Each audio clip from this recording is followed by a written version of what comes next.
After divorcing her poor husband to marry his best friend, Tessa Harrison thought she had finally escaped the life of small apartments and secondhand dreams. The kind of life her ex, Logan Mercer, was too gentle, too ordinary to outgrow. Tonight she stood in a glittering Dallas ballroom beside her new husband Colt, the man who'd once called Logan his brother. Laughing loudly as the crowd toasted their success, she felt untouchable, draped in diamonds, adored by the same people who once pitied her for marrying below her worth. But across the room, unnoticed in the reflection of the glass walls, stood the man she'd humiliated, the poor husband she left behind, his eyes calm, unreadable, watching every move. She had no idea the penthouse she flaunted, the company that signed her paychecks, and even the air of success she breathed, all quietly belonged to him. But what happens when the man the world mocked as broke turns out to own everything she depends on? When the husband she betrayed and laughed at becomes the power behind her glittering world? And when the truth finally rises, will her laughter still echo, or will it destroy her? The soft evening light spilled across their Dallas apartment, painting everything gold. The photographs, the open suitcases, the quiet rhythm of two people packing for what should have been a celebration. 8 years of marriage had settled into their lives like routine prayer. Logan Mercer folded shirts carefully, the way he did everything, methodically, gently, with quiet precision. His wife, Tessa, sat cross-legged on the bed, scrolling through her phone between sighs. On the surface, they were perfect, a couple preparing for their anniversary trip, but the silence between their words carried the faint tension of two lives running in parallel lines that no longer met. Logan had grown up in Austin, the son of a steelworker who died young, and a mother who taught him that kindness was wealth no one could take. His father's final words, "Build something that won't collapse when others fail you," stayed with him. He built his dreams carefully, code by code, plan by plan, a small software startup that he believed would one day support the woman sitting across from him. Tessa Alden came from a world that prized appearances over substance. Her mother had been a pageant queen, her father a salesman who measured love in luxury. She had been trained to smile through disappointment, to calculate through affection. When she met Logan in college, she recognized potential wrapped in humility. He wasn't rich, not yet, but he had that rare, dangerous trait, decency. And to Tessa, decency was an investment she could cash out later. As he folded another shirt, Logan looked up and smiled. "Remember when we couldn't afford a hotel and slept in the car on our honeymoon?" She gave a small laugh, eyes still on her screen. "How could I forget? You thought vending machine coffee was romantic." He didn't hear the faint mockery under her tone. "I still think it was. You said it tasted better than anything in the world." "I said that because we were freezing," she murmured, thumb hovering over a message thread labeled Colt. The latest text read, "Tomorrow, same hotel. 8 p.m. I'll handle the details." Her pulse flickered as she locked the phone. Colt Harrison, Logan's oldest friend, his former business partner, the one who had been at their wedding, the one who toasted their love and clapped him on the back, promising, "You found a real one, brother." Logan, oblivious, moved to the window. Dallas glowed beneath the fading sun, glass towers catching the sky's reflection. "You always said you wanted to see the world from the top floor," he said softly. "I still do," Tessa replied, her eyes drifting toward the skyline. "But the top floor doesn't wait for dreamers." He smiled faintly, misreading her meaning. "Then I'll keep climbing." Her phone buzzed again, this time with a message from her brother Miles. "Colt says we move on the transfer next quarter. Tell Logan to sign the updates." Her stomach tightened. She typed back quickly, "He won't notice. He trusts me." In the corner, their maid, Rachel Summers, folded laundry in silence. She'd been with them only a few months, a quiet presence who moved like a shadow, respectful, unseen. She had grown up in rougher parts of Texas, knew the sound of cruelty disguised as laughter. She often caught the faint edge in Tessa's voice, the way affection turned into control. But she said nothing. Logan always thanked her, always asked if she'd eaten, small gestures that marked him as different. When Rachel left the room, Logan took Tessa's hand. "You've stood by me through everything," he said quietly. "The rough years, the long nights. I don't say it enough, but thank you." Tessa smiled because it was expected. "You're welcome, honey." He held her hand tighter. "I want to make this right. The company's close to another investor round. Colt believes we're almost there." She felt the flicker of guilt she'd learned to ignore. Colt had already told her the plan: transfer Logan's intellectual property into the new joint company, then cut him out cleanly. She'd get her half in the divorce. A clean, profitable ending. "Colt knows how to spot a winner," she said, echoing her lover's words with a smirk so subtle it passed as affection. Logan smiled unaware. "He's a good man. I don't know what I'd do without friends like him."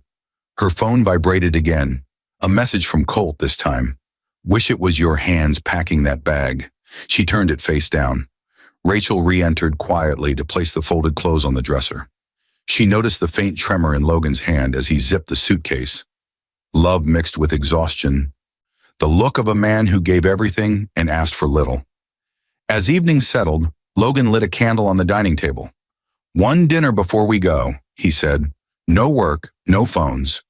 Tessa hesitated, then placed her phone upside down beside her plate. "Fine. No phones." They ate quietly. The hum of the city filled the pauses. He spoke of their future. She calculated how to escape it. When he raised his glass, the candlelight caught his wedding band, a symbol worn thin from years of faith. "To us," he said simply. She lifted her glass, the sparkle in her eyes rehearsed. "To us." Outside, the first stars appeared, and for a brief moment, it almost looked like love again. But beneath the candlelight, her phone screen flickered once more. A final message from Colt glowing in the dark. "Tomorrow she's yours." Logan reached across the table, smiling softly. "You're the best thing that ever happened to me." And in that quiet room, two futures sat side by side. One built on love, the other on betrayal. Only one would survive the night. 2 months later, Logan Mercer stood in the same courthouse where he once promised forever. The marble floors gleamed under the sterile lights, but everything inside him felt dim. Reporters lined the hallway, whispering the same cruel line. The failed husband. The poor genius whose wife left him for success. Tessa Harrison entered the courtroom arm in arm with Colt, radiant in a cream designer dress, her hair styled in effortless waves that cameras adored. She didn't look like the woman who once wept into his shoulder when bills piled up. She looked like someone who traded vulnerability for power. Logan rose quietly as the judge called the case. "Mrs. Harrison," the judge began, "you're seeking dissolution of marriage and a 51% claim in Mercer Technologies' assets. Is that correct?" "Yes, Your Honor." Tessa's voice didn't waver.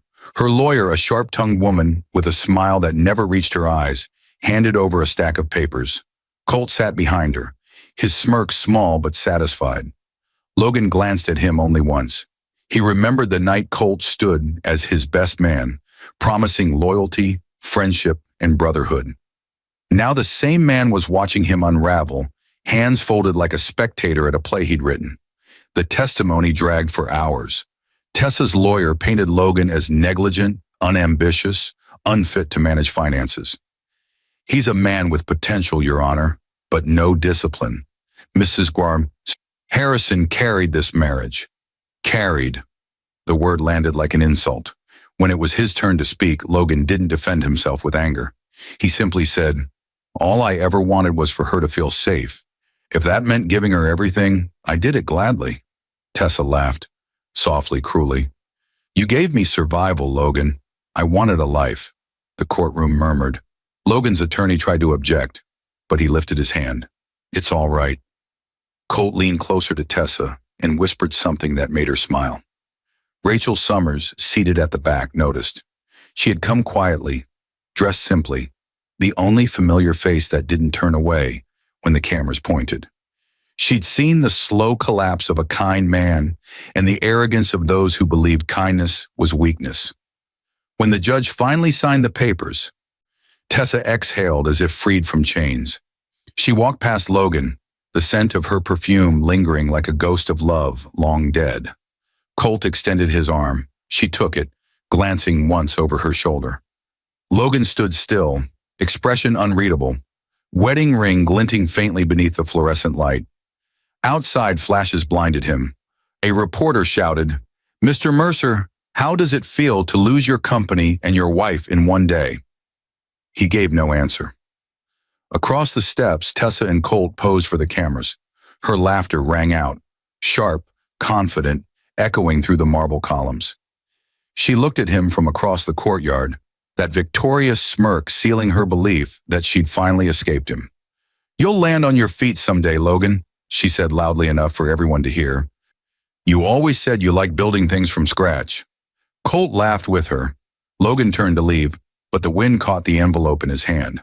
Papers, old blueprints, his father's photo, patents for his abandoned software, scattered across the courthouse steps. He knelt quietly to gather them as her laughter carried down the stairs. Rachel stepped forward, helping him collect the papers. "You don't deserve this," she whispered. He looked at her, calm but hollow. "Deserve has nothing to do with it." When he rose, his hands were trembling, but his eyes were steady. Inside the courthouse, the judge's clerk closed the case file marked Harrison versus Mercer. Years later, that same file would become evidence, proof of how one woman's greed built another man's empire. As Tessa and Colt stepped into their black limousine, she leaned toward him and said, "It's over." But the omniscient truth hung in the Texas air, thick as heat. It wasn't over. It was only beginning. Because among the papers scattered on the courthouse steps, Rachel noticed one document Colt hadn't seen. A transfer deed, quietly signed months earlier, moving all intellectual property of Mercer Technologies into a separate holding company. Mercer Capital Holdings, LLC. Logan had forgotten about it, but fate hadn't. She tucked it back into the folder before handing it to him. "Thank you," he said softly. "For what?" "For staying." That night, as city lights shimmered on the river, Logan walked alone to the bridge where he and Tessa once made promises. The wind carried her laughter faintly from the distant hotel terraces of Uptown, mingling with Colt's voice, confident and smug. He stared at the skyline, the same one that witnessed his rise and fall. In his chest, something shifted. Not hatred, not rage, but something quieter, colder, more patient. He looked down at his reflection in the dark water and whispered, "You'll rebuild, Dad. I'll build something they'll never see coming." Far away in their penthouse suite, Tessa toasted with Colt, believing the world lay beneath their heels. She didn't know that the building they slept in that night was managed by Haven Tech Realty, a small, unassuming firm in which Logan Mercer still held silent ownership. And as Dallas slept, the pieces of his revenge began to form. Not in fury, but in design. Dallas had never looked quieter than it did from Logan Mercer's new window. A single square of glass in a modest one-bedroom apartment on the edge of Bishop Arts. The skyline shimmered in the distance, mocking him with the reflection of towers he once dreamed of owning. It had been 2 weeks since the divorce, 2 weeks since his world shrank from conference rooms and dinners with investors to a second-hand couch, a buzzing refrigerator, and unpaid bills stacked on the counter. He woke each morning out of habit, not hope. The startup was gone, the accounts frozen, the house sold. Every sound in the apartment felt amplified. The dripping faucet, the hum of streetlights, the emptiness. He had no one left but himself, except Rachel. Rachel Summers hadn't left after the trial. She'd come by the next day with groceries, quietly setting them down as if she'd always belonged there. "You shouldn't be alone right now," she said simply. He didn't argue.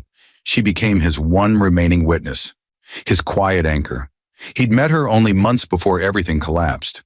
But her loyalty felt older, deeper. While others had looked at him with pity or curiosity, Rachel looked at him with something rarer, understanding. She knew what it meant to lose without drama, to carry pain quietly. One evening, rain brushed against the window, tapping like memory. Logan sat at his small table surrounded by silence, a foreclosure letter open beside him. He hadn't eaten in 2 days. The TV played muted news, Colt Harrison's company celebrating a record quarter. On screen, Tessa appeared beside him, flawless in a diamond necklace Logan had once bought on credit. She smiled for cameras, holding Colt's arm, her laughter smooth and rehearsed. He turned off the TV and stared at the ceiling. 8 years, he whispered. 8 years, and she erased me like dust. Rachel set down a bowl of soup beside him. Eat, she said softly. He didn't move. They took everything. No, she said. They took what you built, not what you are. He almost smiled. You sound like my dad, she shrugged. Then he was a smart man. That night she found him still awake at 3 a.m., sitting at the kitchen table surrounded by papers, old patent sketches, blueprints, data flow charts. His hands trembled as he spread them out. What are you doing? She asked. He looked up, eyes sharper than they had been in weeks. Trying to remember what I was before her. He ran his finger along one of the blueprints. This algorithm, it predicts real estate price surges using behavioral data. I built it years ago. Colt laughed, said it was too small to matter. Rachel leaned closer. And now? He met her gaze. Now small is all I need. By dawn, he had a name written on the top of the page. Haven Tech. He pawned his old watch for seed money, bought a used laptop, and spent nights coding at the kitchen table while Rachel handled everything else. Bills, errands, meals. She didn't ask questions. She just worked beside him in silence, believing before he did. Weeks turned into months. They moved from desperation to rhythm. Rachel's cousin, a janitor at a local property auction firm, told them about foreclosed duplexes no one wanted. Logan studied the data, saw patterns, saw potential. The first time he bought a property, a rundown duplex on the south side, Rachel went with him. They stood in front of it, both soaking wet from rain, neither speaking. This place, she said, it's falling apart. He smiled faintly. So was I. They spent nights fixing it up. She painted. He rewired circuits. Each nail driven into wood felt like a heartbeat returning. When he finally leased it 6 months later for a small profit, he didn't celebrate. He just looked at her and said, one down. What neither of them knew was that the data model he built would soon become one of the most accurate property prediction tools in Texas. Within 3 years, Haven Tech would quietly own 27 properties, including one penthouse downtown leased under a luxury subsidiary, the same penthouse where Tessa and Colt live now. Fate, it seemed, enjoyed symmetry. Rachel noticed the change in him, the calmness returning, the quiet discipline, the way he now looked at problems not as losses, but as equations to solve. She also noticed the sadness that still lived beneath it, the wound that success couldn't touch. One night after finishing dinner, she said, "You're building something big, aren't you?" He nodded slowly, big enough that they'll never see it coming. She frowned. For them? For me, he said after a pause, but maybe for the version of me they destroyed. Rachel looked at him a long time. Then build it right. Build it clean. He smiled for the first time since his name became a headline. As he watched her tidy the kitchen, something inside him shifted. He didn't name it, not yet, but it was softer than revenge, stronger than gratitude. Outside, the city lights flickered on like a heartbeat returning to life. The rain had stopped, and for the first time in months, the sound of silence didn't feel empty. It felt like the beginning of something. He turned back to his computer, typing code into the night. The future was forming quietly behind him, built not from anger, but from purpose. By the time Rachel left that evening, the faintest smile touched his lips. He whispered to himself, "You wanted the top floor, Tessa. I'll build the whole tower." 3 years had passed, and Dallas had forgotten the scandal. To the public, Logan Mercer had vanished after the divorce. Just another failed husband crushed by ambition and humiliation. But those who looked closer might have noticed the name Haven Tech Realty printed quietly on new real estate projects blooming across the city. Beneath the calm face of progress, Logan had built an empire disguised as silence. Every tower, every lease, every boardroom deal was part of the same invisible plan. By the 3rd year, Mercer Capital Holdings LLC controlled 27 properties under subsidiary names, 4 tech patents, and quiet shares in 3 mid-sized Dallas firms. He never appeared in the news. He let other men take the credit, Power was safest in shadows. Rachel Summers had become his right hand. The quiet maid who once folded his shirts now wore tailored suits, her eyes carrying the calm confidence of someone who'd earned every inch of her new life. She managed acquisitions, negotiated contracts, and often reminded him without words what decency felt like. They worked side by side, the air between them steady and familiar. One evening, while reviewing financials, Rachel said, "The penthouse on Westbourne, lease renewal pending. Harrison Holdings is requesting a longer term." Logan looked up. Harrison Holdings. Colt's firm, the same one that had stolen his company years ago. "Approve it," he said at first, voice flat, then a small pause. "Actually, raise the rent by 40%. Rachel hesitated. "That's steep. Then they can move out." He leaned back in his chair, fingers steepled. The corner of his mouth twitched.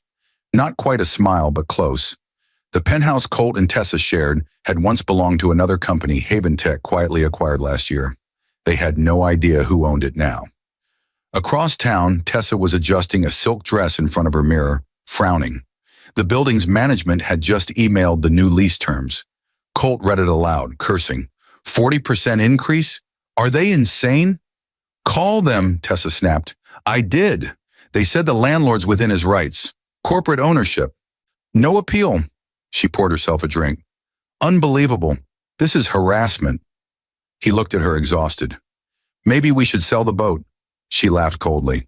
"Sell? I didn't marry you to live like Logan." The irony hung in the air, like smoke neither wanted to inhale. Colt's company was bleeding. He'd been hiding bad investments and unreported debts. The auditors were asking questions. He'd taken out silent loans to maintain appearances, unaware that the primary creditor was a holding subsidiary of Mercer Capital. The trap was almost ready to close, but Logan wasn't rushing. Patience had become his sharpest weapon. Late one night, Rachel walked into his office, finding him staring out at the skyline. "It's strange," she said softly. "You own half those buildings, but you still look like you're on the outside." He didn't turn. "Maybe that's where I belong. I built this place from the ground up, but it was pain that mixed the cement." "Pain built it," she said, "but kindness keeps it standing." He glanced at her. "And what do you think I built this for?" "For peace," she said. He shook his head. "For patience." She studied him for a moment. "And when patience runs out?" His eyes drifted back to the skyline. "Then they'll learn what quiet power sounds like." By winter, the quiet power began to hum. Logan, under the alias Ethan Rains, acquired Colt's office building through an investment firm. Employees received a cheerful email. New ownership, no structural changes expected. The following week, an internal audit request landed on Colt's desk. Standard procedure, but its origins traced back to Haven Tech's legal department. At the same time, Tessa applied for a marketing position at a luxury interior design firm. She got the job easily. She never knew the company's parent owner was Mercer Holdings. Her paychecks, her company car, her position, all bore Logan's signature, buried beneath layers of corporate ink. When Rachel handed him the confirmation one afternoon, she hesitated. "Do you really want her under your payroll?" He looked up from his papers. "I don't want her. I want the lesson." Rachel's expression softened. "Be careful. Lessons can cost more than revenge." "She taught me that," he said quietly. Months later, the gala that would crown Luxa Vista Properties Employee of the Year approached. Tessa's name was on the shortlist. She rehearsed her smile, picked a gown, and bragged to Diane, her old friend, that Logan's name belongs to the past. But fate was already arranging its irony. The secret sponsor of that gala, Mercer Capital Holdings, the guest of honor, the elusive CEO finally making a rare public appearance. The night of the gala, Logan stood near the entrance with Rachel, anonymous among polished faces. Across the ballroom, Colt poured wine. Tessa laughed too loudly, and the world looked perfectly unaware. He didn't approach. He didn't speak. He just watched. Her laughter reached him across the crowd, and for the first time it didn't sting. It sounded small. Rachel turned toward him. "You could tell her the truth tonight." He smiled faintly. "No, the truth deserves an audience." And as music swelled and flash bulbs lit the golden room, Logan Mercer, the man she once mocked as too small for her world, watched the first pieces of her downfall fall quietly into place. The morning Dallas woke under a slate-gray sky, the city unaware that a quiet storm was unfolding beneath its glittering skyline. Logan Mercer sat in his penthouse office, no longer the man the world once pitied. 3 years of patience had crystallized into power, and today every thread he'd spun began to tighten. Revenge wasn't rage, it was math. At 6 a.m., Haven Tech Realty issued its first eviction notice. The recipients, Colt and Tessa Harrison. The letter cited lease termination due to contractual breaches. They didn't realize the building they called home belonged to Logan's empire. Colt cursed, pacing barefoot across marble floors. "They can't do this. We pay on time." Tessa, still in her robe, grabbed her phone to call the property manager, demanding answers. "Ma'am," the voice replied politely, "your landlord is within his rights. Please direct any appeals to Mercer Capital Holdings." She froze at the name, but brushed it off. Too generic, she thought. It couldn't be him. By 8 a.m., Logan's second move clicked into place. Colt's company received a formal bank notice. All outstanding loans due immediately. What Colt didn't know was that Logan, under a shell company, had quietly purchased those debts 2 months earlier. Now every dollar Colt had borrowed was owed to the man he betrayed. An hour later, Rachel entered Logan's office holding a folder. "It's starting," she said. He nodded without looking up. "Let it." The phone on Colt's desk rang again. This time, it was his CFO. "We've got auditors asking for expense reports from 3 years ago," the man stammered. "Something about embezzlement inquiries." Colt's hand tightened around the receiver. "Who filed it?" The voice on the other end hesitated. "Anonymous tip, but it came from a Dallas IP. Looks internal." By noon, headlines appeared on business blogs. Dallas CEO accused of defrauding partner during company split. Beneath the title was a photo. Tessa and Colt laughing outside the courthouse years ago. The article detailed their alleged misconduct during Mercer Technologies' transfer, complete with screenshots of internal emails Colt thought he'd deleted. When Tessa saw it, she turned pale. "This is a hit job," she whispered. "Someone's coming for us." At 2 p.m., a courier arrived at their penthouse. Inside the envelope, 2 DNA results. Both revealed that the children Tessa claimed as Logan's before the divorce were fathered by different men. One by Colt, the other by a married investor she'd once courted for a deal. Colt read the papers twice, his face drained. "You lied to me." "You think you're innocent?" she shot back. "You used him too." The argument shattered what little facade remained.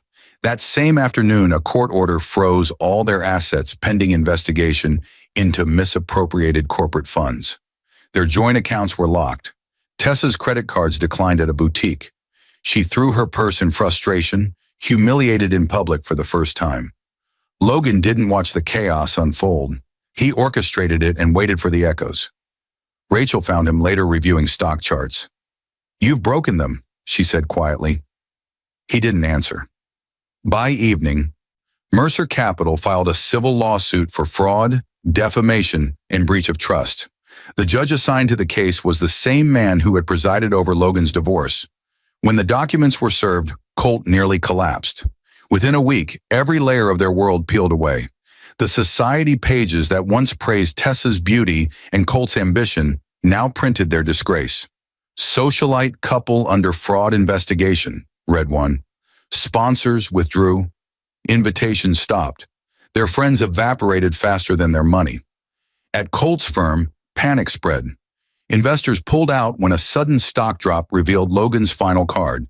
His firm had acquired controlling shares through third-party accounts. That morning, Colt's access card stopped working. Security escorted him out of his own building. Meanwhile, federal agents raided his office, seizing computers and documents. Miles Alden, Tessa's brother, was arrested for laundering Logan's stolen funds. Tessa watched her brother's mugshot flash across the evening news and knew her last defense had vanished. Then came the public humiliation. Their penthouse, once their symbol of triumph, was repossessed under Haven Tech's order. The eviction unfolded in daylight, photographers capturing the scene as movers carried furniture past the crying woman in a silk robe. The signature at the bottom of the notice, Logan Mercer. Tessa's knees gave way. Colt stormed into the hallway shouting, "He can't do this! He can't!" But Logan already had. Every strike had been legal, patient, perfect. Weeks later, they stood before the same judge, desperate for mercy. Logan sat across from them, calm, composed, as the court clerk read the charges. The judge looked at him and then at them. "Mr. Mercer, I believe justice has found its way home." When the verdict came, full damages awarded to Logan, $48 million, the courtroom erupted in gasps. Cameras flashed. Tessa sobbed into her hands. Colt stared blankly at the floor. Outside, reporters crowded around. Tessa tried to reach Logan as he left. "Logan, please!" He turned once, eyes cool. "You meant every word when you laughed that day, Tessa. I just gave your laughter a price." He walked away without another glance. That night, Rachel found him standing on the balcony of his tower. "It's over," she said softly. He didn't turn. "No, it's finished. There's a difference." Below them, the city gleamed. His city now. The empire born from pain stood unshakable. In a quiet apartment miles away, Tessa stared at her reflection in a darkened window. She had traded kindness for conquest and lost both. The world she once owned now belonged to the man she destroyed. The courtroom was packed before sunrise. Reporters, investors, and faces that had once turned away from Logan Mercer now waited for the fall of the couple who had mocked him. The trial of Mercer, Capital Holdings versus Harrison Industries, had become the city's obsession. Dallas Morning Ledger called it retribution in a three-piece suit. Logan arrived quietly. No entourage, no arrogance, just the same calm stillness he'd carried since the day everything broke. Tessa entered moments later, trembling behind her designer sunglasses. Colt followed, unshaven, gray around the eyes, the confident charm long gone. The air was thick with whispers. Everyone knew what this trial meant. It wasn't just business. It was history coming full circle. When the judge entered, silence fell like a closing curtain. Judge Benjamin Cole had aged since the divorce case years ago. He recognized Logan immediately. For a heartbeat, their eyes met, and in that single look, the judge understood. Life had written its verdict long before this day. "Mr. Avery," Judge Cole said, nodding to Logan's attorney, "you may begin." Thomas Avery rose. "Your Honor, my client seeks restitution for theft of intellectual property, fraudulent transfer of business assets, and deliberate defamation orchestrated by Mr. and Mrs. Harrison. Over 3 years, they profited from code and algorithms developed solely by Mr. Mercer, now valued in excess of $80 million. The defense lawyer tried to interrupt, but Avery continued. "We will show documented proof that Mr. Harrison and Mrs. Harrison concealed ownership of stolen assets through shell corporations, falsified contracts, and redirected funds from Mercer Technologies to Harrison Industries without the plaintiff's knowledge." The first exhibit projected onto the screen, scanned documents bearing Tessa's and Colt's signatures. Tessa's throat went dry. Every page illuminated her greed under the courtroom lights. Logan watched quietly, not triumphant, detached, as if watching the past confess itself.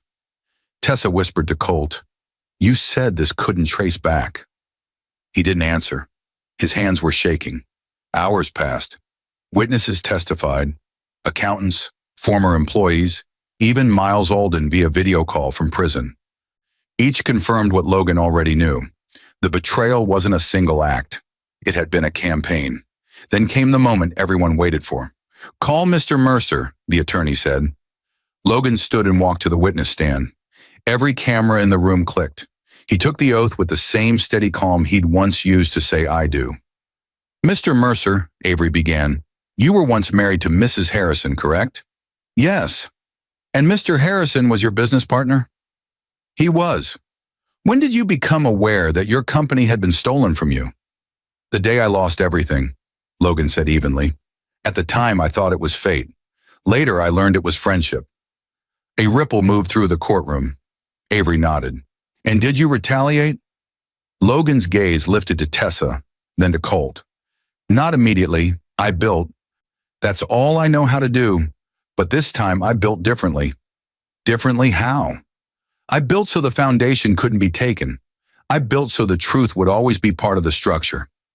A hush swept through the room. Even Judge Cole leaned forward slightly.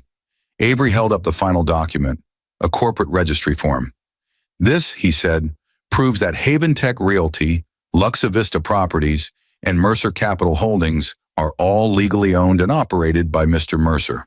Through them, he controls assets previously transferred to the defendants, including, Your Honor, the penthouse currently leased by Mr. and Mrs. Harrison. The crowd gasped. Tessa's breath caught. Colt whispered a curse under his breath. Judge Cole removed his glasses. Is that accurate, Mrs. Harrison? Tessa's voice shook. I didn't know. Logan's calm gaze met hers. You didn't care to know. For a moment, the world seemed to slow. Colt slammed his fist on the table. You set us up. Logan turned to him. No, you walked into what you built. I just left the lights on. The courtroom erupted in murmurs. Judge Cole banged his gavel. Order! When the verdict came hours later, it felt inevitable. The defendants were found guilty of willful fraud, breach of fiduciary duty, and malicious defamation. All assets seized, all damages awarded. Tessa's sobs filled the air as Colt sank into his chair, broken. Logan stood silently. The judge spoke one last time. Mr. Mercer, you've demonstrated restraint, intelligence, and grace under circumstances that would destroy most men. The court commends you. Mrs. Harrison, Mr. Harrison, greed has a price. You are free to count it. Outside, the steps of the courthouse shimmered in afternoon light. Reporters swarmed, shouting his name. Logan ignored them. Tessa stumbled behind. Mascara streaked, voice hoarse. Logan, please, she cried. I was wrong. I didn't know what I was doing. He stopped only once. You knew exactly. You just thought I'd never matter enough to fight back. He turned, walked down the marble steps, and disappeared into the waiting car. Rachel sat inside, hands folded in her lap. Did it help? She asked. He looked out the window at the fading courthouse. No, but it's done. The city moved around them. Traffic, sirens, noise. But inside the car there was only silence. The war had ended, but victory felt strangely heavy. As the sun sank behind the skyline, Logan's reflection merged with the city's glow. Justice was his, but peace, that was still waiting to be found. The rain returned to Dallas 2 months after the verdict, soft and cleansing, as if the city itself needed to wash away the memory of everything that had unfolded. Logan Mercer stood in the glass-walled office of his new headquarters. Not the tallest tower, but the one that mattered. From here he could see the courthouse dome in the distance, the same place where his life had broken and rebuilt itself twice. He should have felt triumphant. The newspaper still carried his story. The quiet billionaire who outsmarted his betrayers. Financial blogs called him the man who turned heartbreak into empire. But fame didn't touch him. After so many years of fighting ghosts, he'd forgotten how to live without them. Rachel Summers walked in quietly as she always did, holding 2 cups of coffee. You've been standing there for an hour, she said gently. He smiled faintly. I used to imagine what it would feel like to win. Turns out, it's quiet. Rachel studied him for a moment. She'd seen him rise from nothing, seen the nights he coded until sunrise, the mornings he went to court wearing the same suit because he couldn't afford another. She had never seen him at peace, only moving from one battle to the next. You built everything back, she said, but you haven't built anything for yourself. He turned toward her. You think I don't know that? I think you do, she said softly. I think you just don't know what peace looks like anymore. Outside, the city lights blinked on, one by one, reflecting off the rain-slicked streets. Logan turned back to the window. Peace feels strange. I don't owe anyone pain anymore. I don't even owe her hate. Rachel smiled faintly. That sounds like forgiveness. He looked at her, the words lingering. Forgiveness, a word heavier than revenge. They stood in silence for a while before she said, The foundation is ready. The Mercer Foundation, she nodded. First scholarship launches next month. Single mothers, small business grants, tech apprenticeships, all in your name. He frowned. In our name. You started it. I managed it, she corrected. You gave it life. He exhaled slowly. It's strange. I spent half my life proving something to people who aren't even watching anymore. She met his gaze. Then stop proving. Start giving. For the first time, he laughed softly, the sound of someone remembering how. Later that night, they shared dinner in the penthouse kitchen, the same one where he once ate alone, staring into silence. There were no wine glasses, no candles, just 2 plates of simple food and the hum of quiet music. I don't think I've ever seen you laugh, Rachel said, smiling. You saw me when I was broken. Laughing wasn't on the schedule. She reached for her glass. Then let's rewrite the schedule. He looked at her, really looked, and realized that peace didn't arrive like a storm. It crept in quietly, disguised as someone who stayed when everyone else left. Weeks passed. The headlines faded. The city found new scandals. Logan spent his mornings at board meetings, his afternoons visiting new projects under the foundation's name. Rachel was always nearby, not as an assistant now, but as a partner. People noticed how he listened when she spoke, how his eyes softened when she entered the room. One evening, he found her sitting in the courtyard of the foundation building, watching children play in the rain. They remind me of you, she said when he approached, always building something from scraps. He smiled. And you remind me of what I was building for. She turned, surprised by the tenderness in his voice.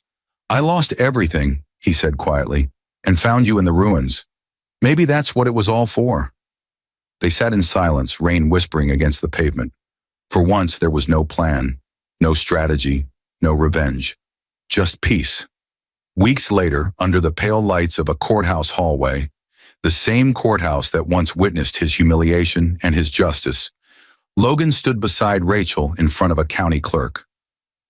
There were no photographers, no headlines, no champagne, only 2 signatures on a marriage license and a quiet smile from the clerk.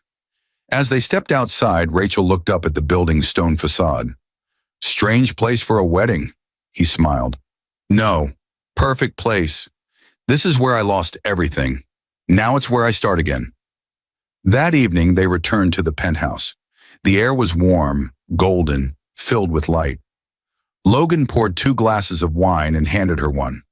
To peace, he said. To beginnings, she answered. They clinked glasses, and for the first time in years, Logan's reflection in the window didn't look haunted. It looked whole. Outside, Dallas glowed beneath a night sky, a city that had watched him fall and rise, a city he no longer needed to conquer. Rachel leaned her head on his shoulder. You think she ever thinks of you? He didn't hesitate. Maybe, but I think of her less every day. She smiled. That's how you know you're free. He kissed her forehead, watching the city lights shimmer like forgiveness. No, he whispered. That's how I know it's finally over. 1 year later, the Dallas skyline shimmered beneath a velvet dusk, 1,000 golden lights flickering like memories refusing to fade. From the balcony of their penthouse, Logan and Rachel Mercer watched the city breathe. The empire he had rebuilt now moved without him. Foundations running programs, executives leading expansions, properties flourishing across states. For the first time in years, he wasn't chasing anything. He was living. Inside, the television played softly, a news anchor's cheerful voice filling the quiet. Tonight, Mercer Capital celebrates its 5th anniversary, marking one of the most remarkable business turnarounds in modern Texas history. CEO Logan Mercer and his wife, Rachel, have pledged an additional $25 million to the Mercer Foundation, expanding scholarships for women and single parents statewide. Rachel smiled, turning down the volume. You know you've officially become a headline, right? He chuckled, leaning on the railing. Let them write what they want. The only story that matters is the one no one sees. Which is? She asked. He looked out over the glittering sprawl of Dallas. That peace isn't the opposite of power. It's what power should protect. She slipped her hand into his. That sounds like something your father would have said. He nodded. Maybe he's the one who taught me the long way around. Across town, in a small convenience store, lit by a single buzzing bulb, Tessa Harrison counted change behind the counter. Her once manicured hands now bore faint calluses. The tabloids no longer remembered her name. The world had moved on. She lived in a one-room apartment above the store, its cracked walls whispering reminders of everything she'd lost. Some nights, she still dreamt of that courthouse, of marble floors, camera flashes, and the sound of her own laughter, echoing back like punishment. That evening, she switched on the small TV behind the register, just as Logan's interview played. He was smiling, calm, handsome, radiant beside Rachel. The ticker below read, Mercer Capital's Billionaire CEO expands Dallas Philanthropy Network. Tessa stared, transfixed. He looks different, she murmured. Peaceful. The store owner, an older man stacking boxes, glanced up. You know him? She forced a smile. I used to. He shrugged. Seems like a good man. She turned away, eyes blurring. Outside the window, a black Rolls-Royce glided past in the rain, its reflection rippling across the glass. She didn't know it, but Logan sat inside that car. On the opposite side of the street, he glanced out absent-mindedly and saw her, standing behind the fogged window, older, thinner, hollow-eyed. For a fleeting second, time rewound. The candle-lit dinners, her laughter, her betrayal. He exhaled softly, the ache fading into memory. Rachel noticed his expression. You okay? He nodded slowly. Yeah, just remembering who I used to be. You don't miss it, do you? He looked out at the rain again. No. I don't miss being broken, but I don't hate it either. It's what made this possible. He didn't mention what he'd seen, and she didn't ask. Some ghosts deserve silence more than pity. As the car moved forward, the faint reflection of Tessa's face vanished in the dark window. Behind her, the flicker of the television screen dimmed, leaving her surrounded by shadows. She whispered almost to herself, If I had known, if I had stayed. But the words died before they reached the air. Regret had no audience now. Later that night, the Mercers arrived at the gala. The ballroom shimmered under chandeliers, filled with laughter and grace. Reporters approached, but Logan spoke briefly. We build to leave something better behind. Wealth is borrowed. Legacy is earned. The crowd applauded. Rachel looked at him, pride softening her features. You really mean that, don't you? I used to think revenge was the final victory, he said quietly. Now I know forgiveness is. As the music swelled, they walked to the balcony together. Below them, the city sparkled. Not as a battlefield anymore, but as proof that pain could evolve into purpose. Rachel leaned against him. If she walked past you today, would you forgive her? He thought for a moment. I already did. That's why I can stand here. She smiled. Then what do we build next? He turned to her, eyes warm. Something that outlives revenge. The music from inside drifted out, a slow jazz tune echoing over the skyline. He took her hand and led her into a dance, their silhouettes framed against the city lights. Below, the streets glistened from rain. One window in the city glowed softly, the penthouse where love had replaced vengeance. Another across the river flickered dimly, the convenience store where regret lived quietly, unseen. 2 windows, 2 lives, same city. As the camera of fate pulled back, Dallas became a constellation of lights, each one carrying a story of loss and rebirth. And in that moment, the omniscient truth settled like a whisper on the wind. Betrayal had built his empire. Forgiveness built his eternity.